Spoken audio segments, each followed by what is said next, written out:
Haiti is the poorest nation in our part of the world. The tiny island of LaGonave is where God called us to join him in a ministry that's been a blessing to the poorest of the poor for nearly 60 years.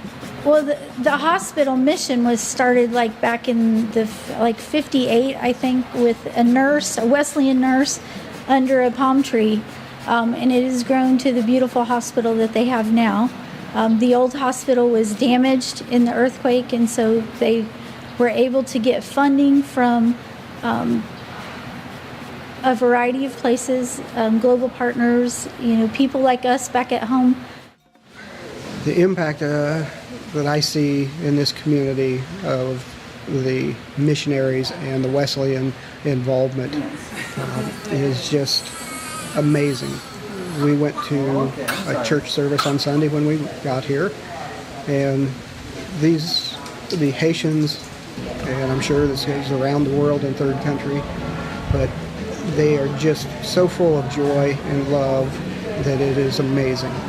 I think the impact that the Wesleyan Church has had in this area is just tremendous. I think one of the things I found very interesting is being able to worship with them and seeing how much they love God.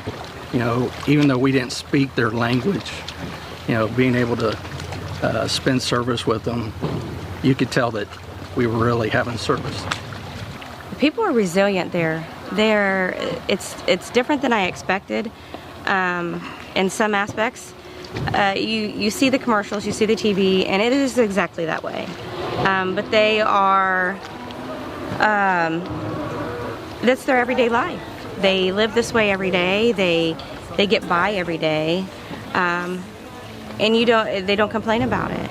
The amazing thing about the experience we've had while we were on LaGonave was the people. We worked with two gentlemen over there that were just like anybody you'd meet in the United States. Friendly, quick to smile, like to joke around just like we did. And it was an amazing opportunity to get to work with those guys.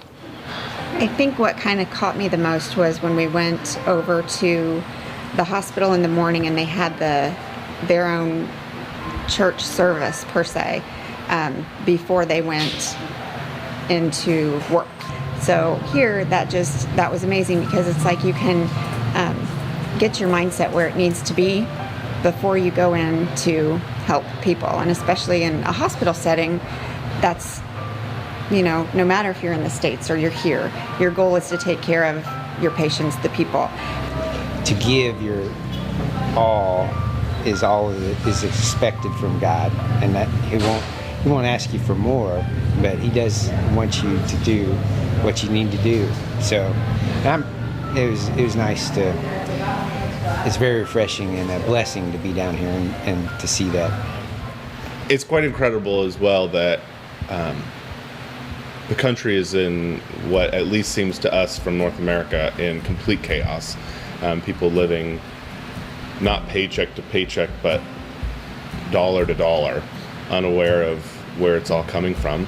And yet they are seemingly happy, and they interact with us in such a way that really shows us hope for them. And I think the mission here has definitely given them hope, has shown some light in their darkness, and has been able to give them and pinpoint to them where hope comes from. And they don't find hope in money necessarily, even though that gives them the needs provides the needs they have.